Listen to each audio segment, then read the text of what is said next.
என்னதான் எவ்வளவு பெரிய ரசிகரா இருந்தாலும் இந்த மாதிரி கிறுக்குத்தனம்லாம் பண்ணவே கூடாதுங்க. அப்படி ஃபேன்ஸுக்கு பிடிச்ச நடிகர் நடிகைகளோட பெயரை தன் கையில பச்சை குத்திட்டு அந்த செலிபிரிட்டிஸ் கிட்டயே அந்த டேட்டுவா காட்டியிருப்பாங்க. அப்படி காட்டின ஒரு 4 பேர் இந்த வீடியோ நம்ம பார்க்கலாம். இந்த லிஸ்ட்ல 4th பிளேஸ்ல நயன்தாரா ஜீ தமிழ்ல கோலமாவு கோகிலா படத்தோட ப்ரமோஷனுக்கு போயிருப்பாங்க. அந்த நயன்தாரோட ஃபேன்ஸ் ஒருத்தர் அவங்கள பார்த்துட்டு அழுதுட்டு ரொம்ப எமோஷனல் ஆனதும் இல்லாம அவங்களோட பேரை கையில டேட்டு போட்டுட்டு நயன்தாரா கிட்டே காட்டியிருப்பாங்க.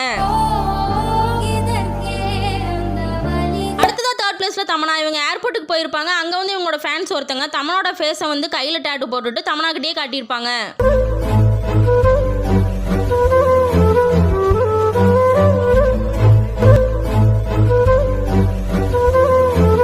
அடுத்ததா 2nd பிளேஸ்ல அல்லு அர்ஜுன். இவங்க வந்து ஃபேன்ஸோட போட்டோ ஷூட்ல அவரோட ரசிகர் ஒருத்தங்க அவரோட பேரை வந்து டேட்டு போட்டுட்டு அவர்கிட்டயே காட்டியிருப்பாங்க.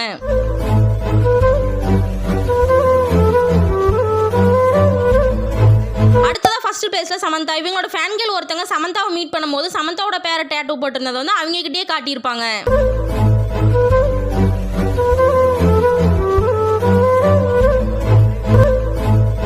இந்த மாதிரி செலிபிரிட்டிஸோட பேரை ஃபேன்ஸ் வந்து டேட்டு போறது சரியான செயலா தவறான செயலான்னு சொல்லி மறக்காம கமெண்ட்ஸ்ல சொல்லிட்டு உங்களுக்கு ஏதாவது ப்ரமோஷன் தேவைப்பட்டா ஸ்கிரீன்ல தெரிய நம்பருக்கு வாட்ஸ்அப் பண்ணுங்க ஃப்ரெண்ட்ஸ். வீடியோ பிடிச்சினா வீடியோக்கு லைக் பண்ணிட்டு இது வரைக்கும் நம்ம சேனலை சப்ஸ்கிரைப் பண்ணாம இருந்தீங்கன்னா சப்ஸ்கிரைப் பண்ணிட்டு சப்போர்ட் பண்ணுங்க ஃப்ரெண்ட்ஸ். டாடா.